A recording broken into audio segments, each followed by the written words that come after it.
여러분 반갑습니다. 안녕하십니까? 오늘은 하나님의 말씀을 천국의 워크샵 교회라는 제목으로 보도록 하겠습니다. 워크샵이란 말은 작업장이란 말이죠. 그래서 천국의 워크샵, 그 천국 백성을 만들어내는 작업장, 바로 그것이 교회가 되겠습니다. 하나님께서는 특별한 목적으로 이 지상에 교회를 세우셨고 그 교회를 통해서 하늘의 백성들을 만들어내고 그리고 수많은 사람들에게 하나님의 영광을 보여줄 수 있는 그런 특권을 교회에게 허락하셨습니다. 그래서 교회는 세상에서 가장 거룩하고 가장 강하고 가장 아름다운 그런 집단이 되겠습니다. 오늘 어떻게 교회가 그런 일을 할 수 있는지 살펴보도록 하겠습니다. 자, 먼저 이 고린도 교회에 대한 이야기가 신약 성경에 나옵니다. 부조와 선지자 335쪽에는 이렇게 나와 있습니다.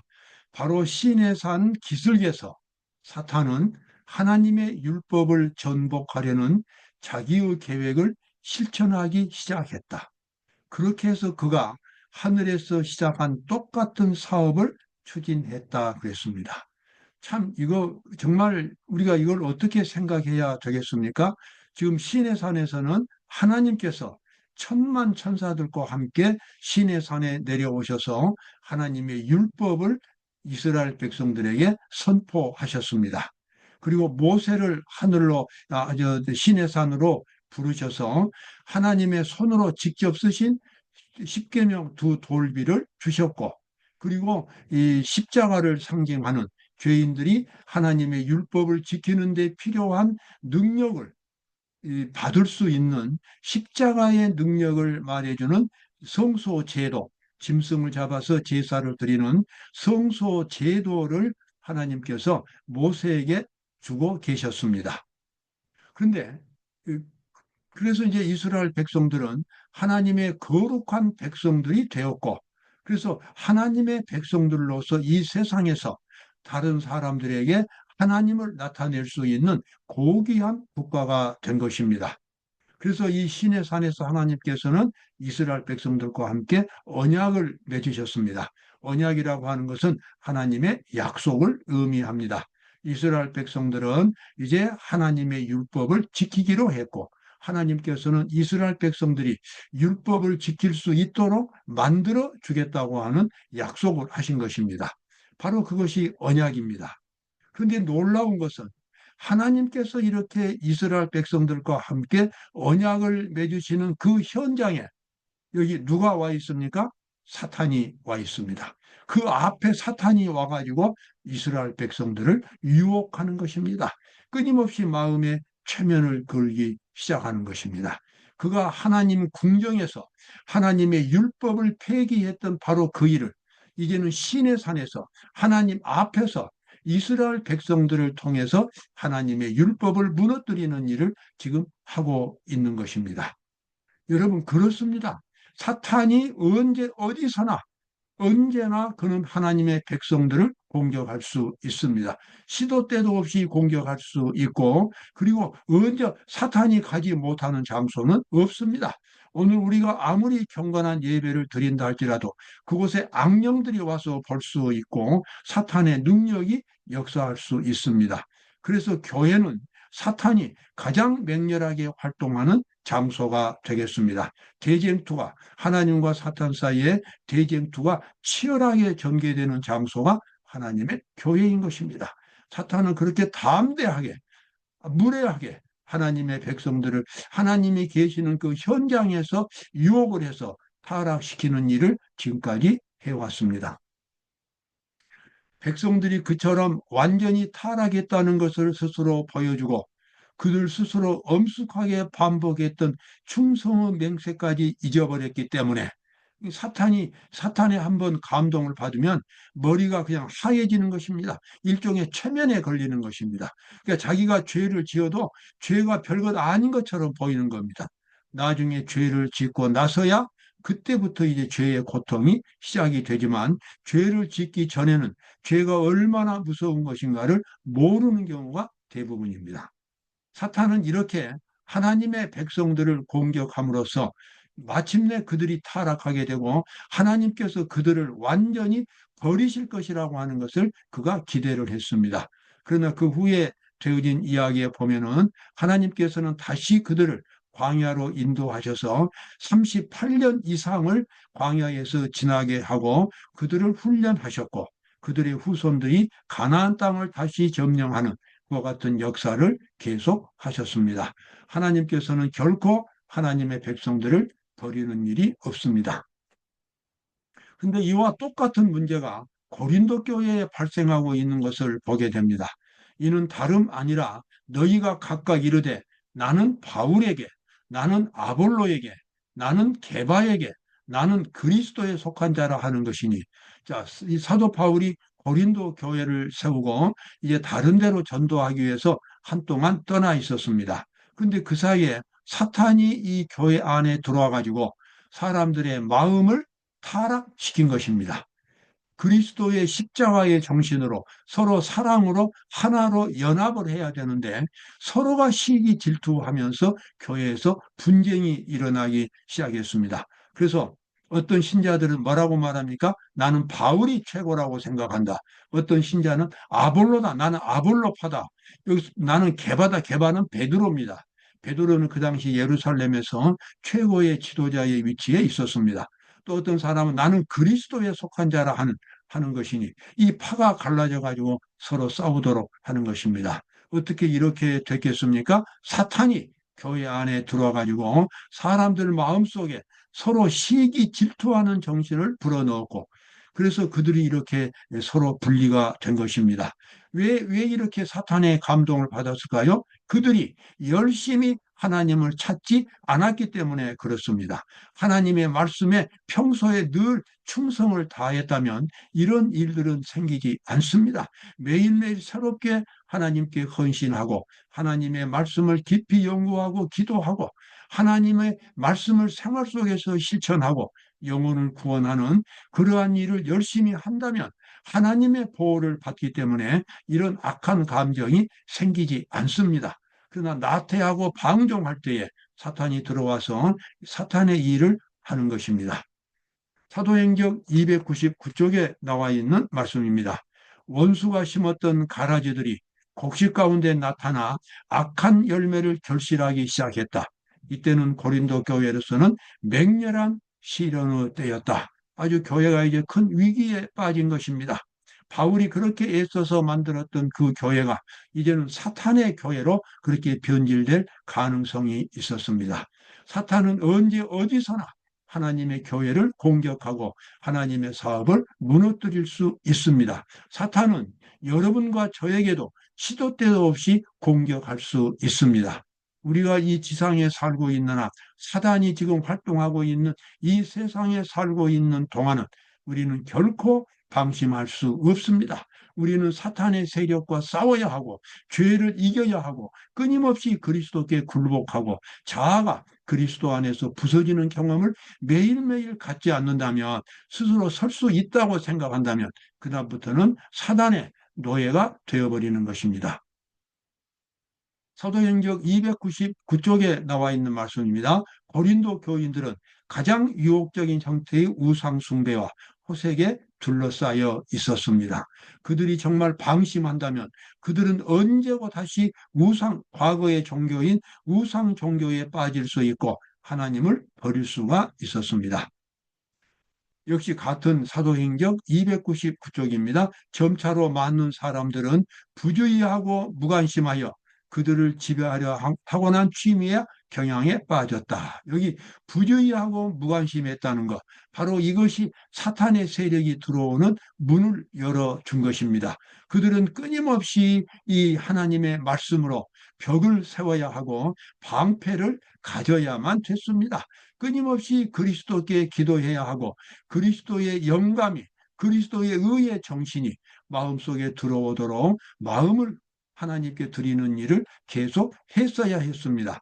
그들이 이러한 일을 등한히 할 때 그들은 자신들도 모르게 사단의 수중에 떨어지게 된 것입니다.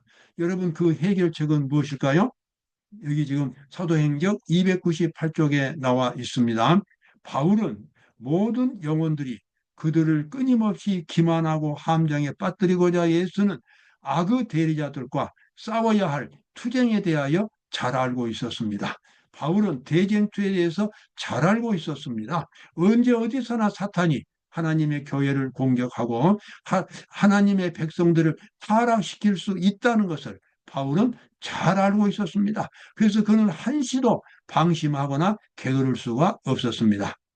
바울은 그들이 하나님께 완전히 굴복하기를 바랐으니 이는 영원히 하나님께 굴복하지 않으면 죄를 버리지 못하고 식욕과 정욕이 그를 지배하여 유혹이 양심을 어지럽히기 때문입니다. 그렇습니다. 하나님과 사탄 사이에 전쟁이 벌어지는 장소는 저 공중이 아닙니다. 바로 우리의 마음 속에서 그 전쟁이 벌어지고 있는 것입니다. 우리의 생활 속에서 전쟁이 벌어지고 있습니다. 이것을 우리는 대쟁투라고 말합니다.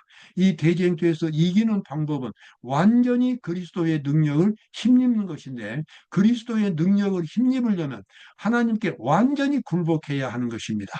그저 반쯤 굴복하거나 3분의 2만 굴복해가지고는 완전히 그리스도의 의를 경험할 수가 없고 사탄을 대항할 수 없습니다. 여기 나와 있는 대로 이는 영원히 하나님께 굴복하지 않으면, 바울은 그들이 하나님께 완전히 굴복하기를 바랐으니 이는 영원히 하나님께 굴복하지 않으면 죄를 버리지 못하고 식욕과 정욕이 그를 지배하며 유혹이 양심을 어지럽히기 때문입니다. 우리의 마음속에서 대쟁투는 하루도 쉬지 않고 계속되고 있습니다. 여기서 이 완벽이란 말이 나오죠. 굴복은 완벽해야 한다.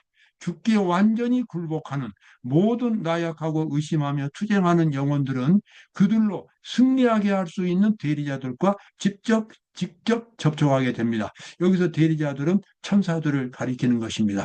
진정으로 하나님 앞에서 자신을 바칠 때에, 하나님께 그의 마음을 바칠 때에 천사들이 그들에게 찾아와서 그들의 영혼을 강하게 만들어 주는 것입니다. 그들에게 영감을 주고 새로운 능력을 주고 지혜를 주어서 악의 세력들을 물리칠 수 있는 그 같은 능력을 갖도록 만들어 주는 것입니다. 바로 이것이 그리스도인들이 하나님 앞에서 가질 수 있는 영적인 경험이 되겠습니다.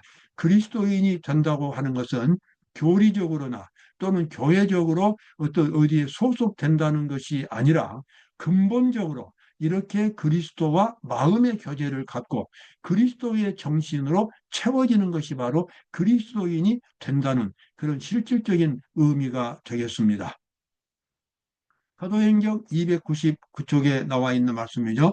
하늘은 그들 가까이 있으며 그들은 모든 시련과 공공한 때에 자비의 천사들의 지원과 도움을 받게 됩니다. 사탄의 공격이나 악령들의 공격이 있을지라도 강한 천사들이 와서 지켜준다면 사탄의 함정에 빠지지 않게 됩니다. 그 비결은 무엇이겠습니까? 열렬히 하나님을 찾는 것입니다. 하나님의 말씀을 연구하고 하나님의 뜻을 깨닫는 것입니다. 그리고 그 깨달은 하나님의 말씀을 진실되게 생활 속에서 실천하는 것입니다. 마음을 온전히 하나님께 다 바치는 것입니다. 바로 그것이 승리하는 비결이 되겠습니다. 이와 같은 일은 하루 이틀로서 다 이루어지는 것이 아니라 매일매일 아침마다 새롭게 하나님께 헌신하고 새로운 하나님의 의뢰를 충만하게 받아야만 되는 것입니다. 자, 형제가 연합하여 함께 이제 기도하는 거죠. 십자가의 도, 여기서 우리가 다 설명할 길이 없죠. 십자가의 진리입니다. 십자가의 도가 멸망하는 자들에게는 미련한 것이요 구원을 얻은 우리에게는 하나님의 능력이라. 예수님은 십자가에 대해서 강조하셨습니다. 누구든지 나를 따라오려거든 자기를 부인하고 자기 십자가를 지고 나를 좇을 것이니라. 여러분, 십자가는 간략하게 말하면 무슨 뜻이겠습니까? 자기 자신이 그리스도의 정신으로 완전히 바꿔지는 경험입니다. 이제는 자기가 산 것이 아니라 그리스도께서 살아계시는 그 같은 아주 근본적인 이 변화를 경험하는 것이 십자가의 진리입니다. 그래서 이 십자가의 진리는 우리 그리스도인이 우리 죄인이 구원받는 데 있어서 핵심적인 부분이 되겠습니다. 우리는 이것을 속죄라고도 말하고 죄의 도말이라고도 부릅니다. 가장 중요한 핵심적인 경험입니다. 그래서 예수님은 이 십자가를 대단히 강조하셨습니다.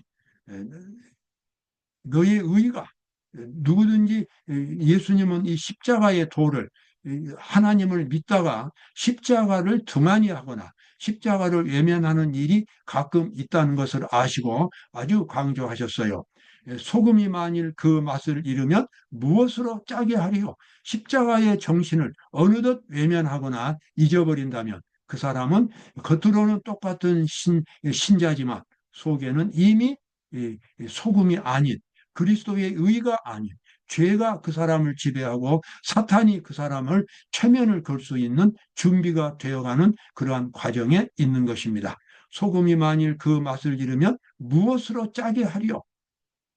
후에는 아무 쓸데없어 다만 밖에 버리고 사람들에게 밟힐 뿐이니라. 우리는 그리스도의 의를 그리스도의 정신을 날마다 새롭게 경험을 해야만 합니다.